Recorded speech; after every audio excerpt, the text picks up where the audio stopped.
नोएडा में भ्रष्टाचार के ट्विन टावर कल ध्वस्त हो चुके हैं, लेकिन आज मलबा उठाने का काम चल रहा है और आगे कई महीने तक इसी तरह से इसको क्लियर करने का काम चलता रहेगा। बड़ी बात यह है कि आगे आने वाले दिनों में पोल्यूशन बहुत ज्यादा दिल्ली एनसीआर में बढ़ जाता है, तो सोसाइटी के लोग जो बिल्कुल आसपास सोसाइटी में लोग रहते हैं वो इसको किस तरह से डील करने वाले हैं, उस पर हम बातचीत करेंगे।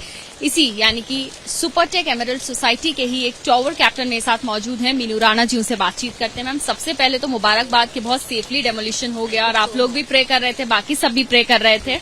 बहुत अच्छा हुआ, by God's grace we are so grateful to almighty कि कुछ भी नहीं हुआ, इतना सेफ डिमोलिशन हुआ है और हमारी तरफ कुछ भी नहीं आया है and we are so blessed. मतलब इसके लिए वर्ड्स नहीं है मेरे पास में। अभी जब आप लोग रात घर पहुंचे तो किस तरह की कंडीशन थी घर की, आपके या आसपास जो आपके पड़ोसी थे उनके घर की कंडीशन किस तरह से थी? क्या कोई डैमेज भी नोटिस किया गया है? देखिए, मैं मेरे घर की बात करूं तो मेरे घर में बिल्कुल सब कुछ सेफ है, एक तिनका भी हिला नहीं है, कोई डस्ट भी नहीं है, बहुत सही है। बट हाँ, हमारे टावर में कुछ फ्लैट्स जो कि उस तरफ फेसिंग थे, उनके एक दो घरों में कुछ एक कांच टूटा है and that was very much expected. उससे बहुत ज्यादा एक्सपेक्ट किया जा रहा था, ऐसा कुछ नहीं है। और थोड़ा डस्ट आया है, दैट वाज कुछ भी नहीं है, उसको तो हम कुछ कंसिडर ही नहीं कर रहे हैं। अदरवाइज यदि हम देखें कि किसी की बालकनी टूट गई या कुछ हो गया, कुछ भी नहीं हुआ। I mean we are so safe. हमारा इवन जो कंटेनर्स लगे हुए थे ड्राइववे पे, जो कंटेनर्स 2 मंजिल तक लगाए गए थे टू मतलब प्रोटेक्ट आवर टावर, वो उसके ऊपर भी रबल नहीं आया। उसके ऊपर रबल नहीं आया, इट मीन्स कि वो यदि आता तो शायद हमारी बैल्कनीज में नीचे वाले फ्लोर्स में आता या फिर हमारा रैंप के ऊपर जाता जो हमारा पार्किंग की तरफ जाता है।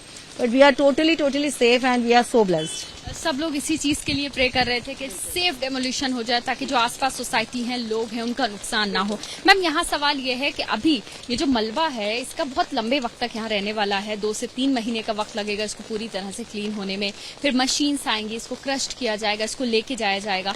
कहीं ना कहीं दिक्कतें तो आप लोगों को आगे होंगी, तो किस तरह से आप लोग एडमिनिस्ट्रेशन के साथ कोऑर्डिनेट कर रहे हैं, सोसाइटी के जितने भी लोग?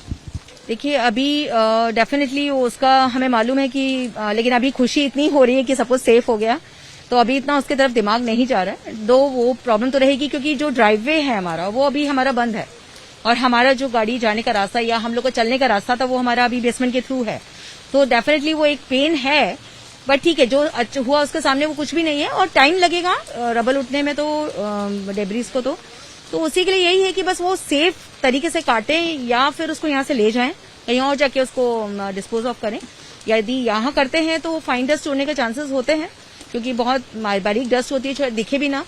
बट उसको कंट्रोल करने के लिए सिंपल सी बात है कि वो वाटर स्प्रिंकलर्स ही उनको यूज करने पड़ेंगे क्योंकि अदरवाइज और कोई रास्ता नहीं होता।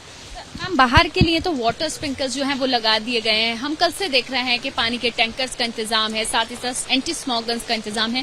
लेकिन घर के अंदर किस तरह से आप लोग प्रिकॉशंस लेने वाले हैं, क्योंकि सोसाइटी के अंदर बच्चे भी होते हैं, कुछ जानवर भी होते हैं, बुजुर्ग भी होते हैं, सभी के लिए तो अनहेल्दी रहेगा। तो आप लोगों की किस तरह से आगे 2-3 महीने तक की तैयारी है कि पोल्यूशन से कैसे डील करना है, खासतौर से तब जब आपके बिल्कुल सोसाइटी के बराबर में इतना मलबा है जिसको उठना है?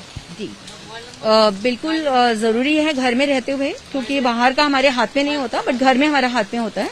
और हमने जैसे हम बाहर निकलेंगे तो मास्क पहने, अभी तक भी हम कोविड की वजह से we are very much use to, हम लोग सभी यूज टू हो गए थे, तो और 3 महीना पहन लेंगे तो शायद हम डायरेक्ट इनहेल करने से बच जाएंगे फाइन पार्टिकल्स को। दूसरा, घर के अंदर जब हम रह रहे हैं तो खिड़की दरवाजे बंद रखें और दूसरा, हम जिनके पास एयर प्योरीफायर्स हैं वो उसको चलाएं, तो एटलीस्ट जो फाइन पार्टिकल्स हैं या कुछ बैक्टीरिया वायरस भी हैं वो सब एब्जॉर्ब कर लेते हैं। और जो नहीं है जिनके पास, वो उसके ऊपर थोड़ा एक्सपेंडिचर करें, क्योंकि देखिए हेल्थ से ज्यादा बढ़कर कोई भी इन्वेस्टमेंट नहीं होता। और ये बताइए कि नोएडा अथॉरिटी से किस तरह की आप लोगों की बातचीत हुई, किस तरह से आप लोग नोएडा अथॉरिटी से कोऑर्डिनेट कर रहे हैं अब आगे के एक्शन के लिए?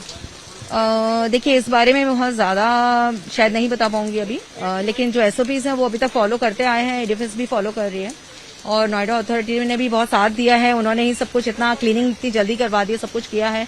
तो आई थिंक जो एसओपीज हैं पोस्ट डिमोलिशन जो होते हैं कि आपको जो मलबा हटाने के लिए जो यूज करने होते हैं कि आप ऐसे नहीं हटा सकते, वाटर स्प्रिंकलर्स आपको कंटिन्यूएशन में रखने हैं और वो सब चीजें फॉलो करनी है। तो जहां तक उम्मीद है, अभी तक बोला जा रहा है तो वो करेंगे, हमें उम्मीद है कि वो करेंगे।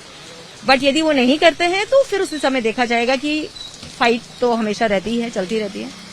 तो वो हम आगे करेंगे। बात करने के लिए तो आपने सुना मीनू राणा, जो कि इसी सोसाइटी में रहती हैं, टावर कैप्टन भी है। उन्होंने बताया कि जाहिर सी बात है सेफ डेमोलिशन हुआ है, उस बात की खुशी है, लेकिन आगे जिस तरह से पोस्ट डेमोलिशन जो प्रिकॉशंस लेने होते हैं वो लोग भी लेंगे। और अगर अथॉरिटी की तरफ से उन लोगों को अभी तो सहयोग मिल रहा है, लेकिन अगर नहीं मिलेगा तो वो आगे उनसे बातचीत करके उसका भी हल निकालेंगे। कैमरा पर्सन रंजीत के साथ मदीहा खान, एबीपी न्यूज, नोएडा।